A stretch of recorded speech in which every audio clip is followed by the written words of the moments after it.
કેવી રીતે? શું બધું પૈસાથી જ છે, સત્તાથી છે, હોશિયારીથી છે? શેમાં ખુશી છે? એ સમજ પડી જાય ને તો જ્યાં છીએ ત્યાં સ્વર્ગ અને જ્યાં છીએ ત્યાં મજા છે. પણ સાલી આ સમજ પડતી નથી, એટલે જ્યાં છીએ ત્યાં કદી મજામાં નથી અને સતત આગળ અને પેલા એક માણસને કેટલી જમીન જોઈએ છે, એક દિવસ હાંફી જઈએ છીએ, બીપી, બ્લડ પ્રેશર, ડાયાબિટીસ, અને કોઈ પોતાનું નથી એવો ભાવ સાથે માણસ મરી જાય છે. જીવનનો હેતુ શું છે? એક સારો સમય હોય છે, એક ખરાબ સમય હોય છે. સારો સમય કેમ સારો છે, ખરાબ સમય કેમ ખરાબ છે, આપણને ખબર નથી. આપણે નસીબને કોસીએ છીએ.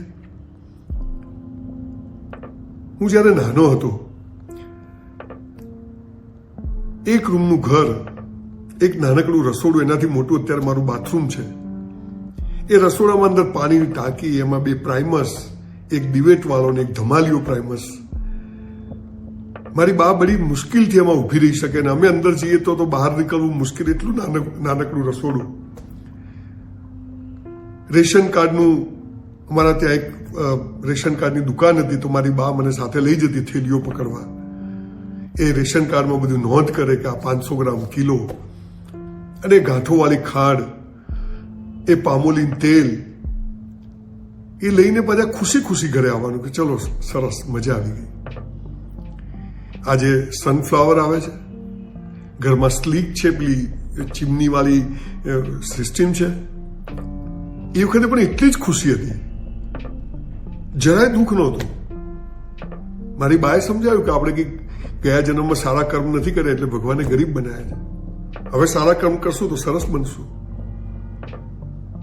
અને એ સારા કર્મ આવે એટલે અભિમાનમાં નહીં આવી જવું. એ વખત પાછા જો કંઈ ખરાબ કર્મ કર્યા ખૂણામ જઈને બી તો પણ અહીંયા જ ભોગવવાના છે. કોઈ ઉપર સ્વર્ગ નર્ક નથી, બધું અહીંયા જ છે. પણ એ બાપુજી દરજી કામ કરી ઓટલા ઉપર, નાનકડી 10 બાય 10ની દુકાનમાં, અને જે પૈસા લાવતા એનાથી પણ 2 બદામ ખાવા મળતી હતી. અત્યારે કદાચ 10 ખાતા હોઈશું, પણ ખુશી હતી. બધા મિત્રો હતા મારાથી, બધા જ પૈસાદાર લોકો, સુખી ઘરના લોકો. બધાના પપ્પા પાસે ગાડી, મારા પપ્પા પાસે સાયકલ પણ નહીં, પણ ખુશી હતી. કોઈ દિવસ એવું નથી થયું કે યાર આમની પાસે ગાડી છે ને આપણી પાસે કશું નથી.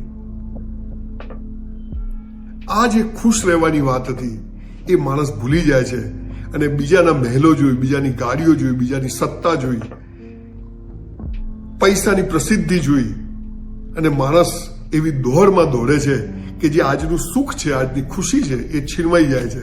અને માણસ હાંફતો સાંજે ઘરે આવે છે અને હાંફતો સ્મશાન જાય છે, હોસ્પિટલ જાય છે અને સીધો પહોંચી જાય છે. જીવનનો એકમાત્ર હેતુ છે કે આજને, આ પળને હું કેમ ખુશ રહીને જીવી શકું. મારી પાસે જે કંઈ છે અને હું કોશિશ કરું. આનાથી વિશેષ કશું જ નથી.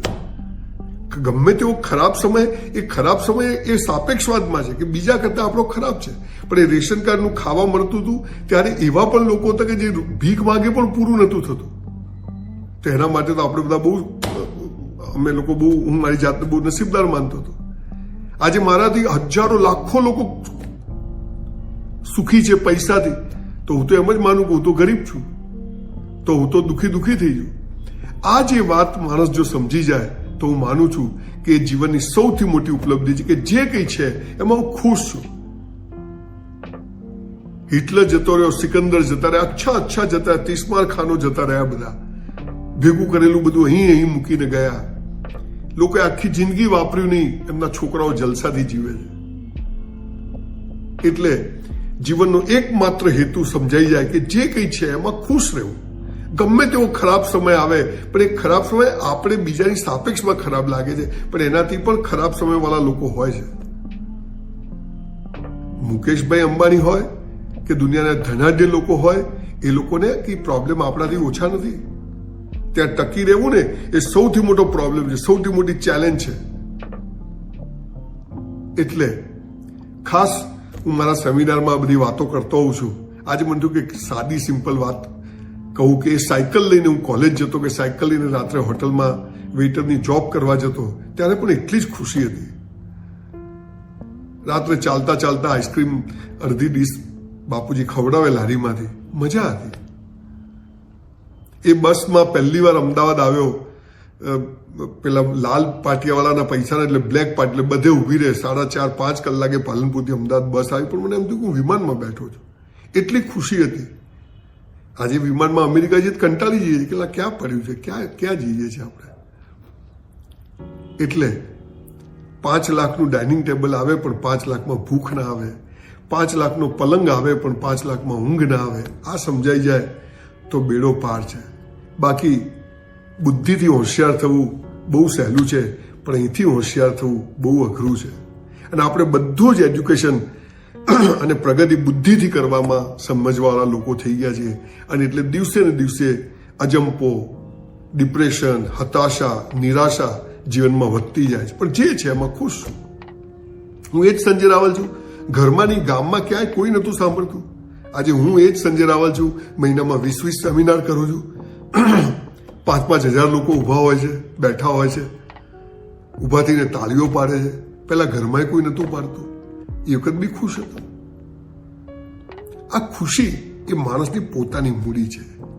એક માણસ બેઈમાન છે તો ઈમાનદાર પોસે જાય છે કે આને જલસા છે, આને આમ છે. તેની ઈમાનદારીને બી ધૂળ છે. ઈમાનદારી એની જગ્યાએ. પેલો બેઈમાન છે, એને કેટલું રિસ્ક લીધું છે તમને ખબર નથી. ત્યારે બેઈમાની પૈસા કમાય છે. અને એને કેટલો અજંપો તમને બહારથી દેખાય છે. પણ ખુશીથી, ઈમાનદારીથી, પ્રામાણિકતા, જ્યાં છીએ ત્યાં મજામાં છીએ, ખુમારીથી જીવવું અને એક ઈશ્વર સિવાય કોઈની આગળ હાથ લાંબો ન કરવો, આ સમજાઈ જાય બેડો પાર છે. બહુ બધા ખોટા રસ્તાઓ અપનાવ્યા પછી માણસને સમજ પડે છે કે સાલું અંતે તો આટલું જ હતું. નિરાશાવાદી વાત નથી કરતો, પણ જ્યાં છીએ ત્યાં ખુશ કેમ રહેવું, મજામાં કેમ રહેવું, આનંદમાં કેમ રહેવું, એ જીવનની સૌથી મોટી ઉપલબ્ધિ છે. અને એ માણસ જો શીખી જાય તો એ કરોડપતિ નહીં, અબજોપતિ છે. બસ આજના વિડીયોનો હેતુ માત્ર એટલો હતો કે જીવનનો અંતિમ ધ્યેય છે કે ખુશ રહેવું. પૈસાથી, વસ્તુઓથી ખુશી નથી આવતી. એ સગવડો છે. મર્સિડીઝમાં પણ ઊંઘ નથી આવતી ને માણસો રોડ પર સૂઈ જાય છે. આ દુનિયાનો દસ્તુર છે. ગ્લેમરની દુનિયા ઉપર લાગે બધા હીરો હિરોઈન કેવા જલસા છે. 8-8 કલાક જીમમાં મથે છે ત્યાં રહેવા માટે. અને રોજ એક ચેલેન્જ કે હાલું ફિલ્મ મળશે કે નહીં મળે, ફિલ્મ ચાલશે કે નહીં ચાલે. બધે જ ચેલેન્જીસ છે. ક્રિકેટર મેદાનમાં ઉતરે, સાલી મેચમાં આજે 100 માર્યા હતા, આજે રમાશે કે નહીં, પહેલા બોલે clean bowled, catch out. This is all about time. પણ હું મારું બેસ્ટ પરફોર્મ કરું, હું જે કરીશ તે બેસ્ટ કરીશ, અને પછી જે કોઈ પરિણામ આવશે એમાં હું ખુશ રહીશ. આ ભાવ એ જીવનની અંતિમ ઉપલબ્ધિ છે.